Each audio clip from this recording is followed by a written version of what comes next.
कमर जदी, इस्लामाबाद में उसी तरह का अभी तक माहौल है, वो एक मिनी कर्फ्यू सा लगता है, जैसे रेड जोन है वहां नहीं आप जा सके, बाकी हालात कुछ बेहतर नजर आ रहे हैं, कोई ऐसा लग रहा है कि अब भी उम्मीद है कि कुछ मुज़ाकरात जुम्मे को हो सकेंगे? आप एक्सपेक्ट कर रहे हैं कि जुम्मा नहीं चले, हफ्ता इतवार, खासतौर पर अब जब डोनाल्ड ट्रंप की नई स्टेटमेंट आ गई है कि जो भी यहां पर जहाज हो, छोटी कश्ती है, कुछ भी है, उसको तबाह कर दिया जाए?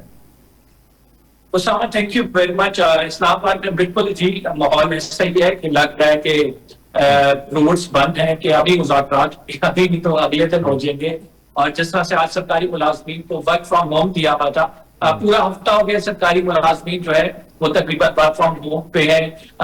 मुख्तलिफ रोड जो कि ब्लू एरिया, रेड जोन हो जाती हैं, वो बाकायदा तौर पर सील है और काफी दिनों से सील है, क्योंकि आप तो ये एक्सपेक्ट कर रहे थे कि मंडे वाले दिन ये जो है वक्त आ जाएगा, ये ट्यूसडे वाले दिन ये टॉक शुरू हो जाएगी, फिर डिले करते करते फाइनली अब हफ्ते की भी बात की जा रही है। जहां तक आपका सवाल है कि क्या ये हफ्ते को होंगी या नहीं होंगी, देखिए जो ईरान की जानिब से शराइत रखी गई है जिसमें टॉप पे वो कहते हैं कि नेवल ब्लॉकेड आप हटाएंगे तो हम आपके साथ नेगोशिएशंस के लिए बैठेंगे। आज अब्बास इराक़ची की जो नई स्टेटमेंट आई है, उन्होंने 48 आवर्स का अल्टीमेटम दिया जिसपे वो कहते हैं कि 11 ट्रिलियन के जो फ्रोजन एसेट्स हैं उनके उनको डिफ्रीज किया जाए, अदरवाइज वो जो है सीज फायर का खात्मा समझा जाएगा 48 घंटे बाद। बड़ी स्टेटमेंट आई है। इसकी वजूहत क्या है? इसकी वजूहत बड़ी अहम है, क्योंकि आप जंग जो है वो बेसिकली समंदर पे हो रही है। जो हम देख रहे थे कि जिस तरह से एरियल बॉम्बिंग की जा रही थी ईरान पर,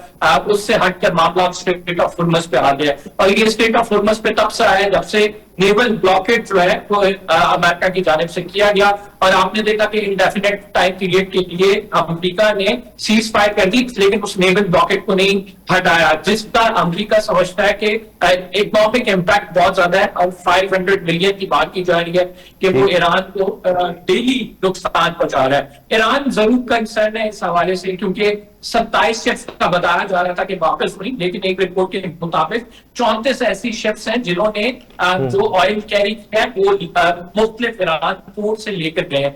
अब रिसेंट जो डेवलपमेंट्स हैं उसामा, वो बड़ी कंसर्निंग है, जिसमें हम देखते हैं कि ईरान का दूसरा जो तेल बर्दार जहाज है उसको यूएस ने कैप्चर कर लिया है। इससे कल की अगर डेवलपमेंट्स को आप देखें तो 3 ऐसी शिप्स हैं जो कि एक पनामा की थी और 2 जो है मुख्तलिफ ममालिक की थी, उनको ईरान की जानिब से टारगेट किया गया और खबरें भी आती रही कि उनको कैप्चर कर लिया गया। इससे कबल अमेरिका ने ईरान का जहाज जो है वो मेरीन ऑपरेशन रात के टाइम हुआ था, कैप्चर किया गया था। तो इसका मतलब यह है कि एक तरफ तो सीज फायर हमें एक जो नजर आ रही है ग्राउंड की हद तक है, लेकिन जो अगर देखा जाए समुद्री हदूद में बाकायदा तौर पर इसकी खिलाफ वर्जी भी चलती है, और हम ये देख रहे हैं कि टारगेट भी किया गया ईरानी शिप को यूएस की जानिब से।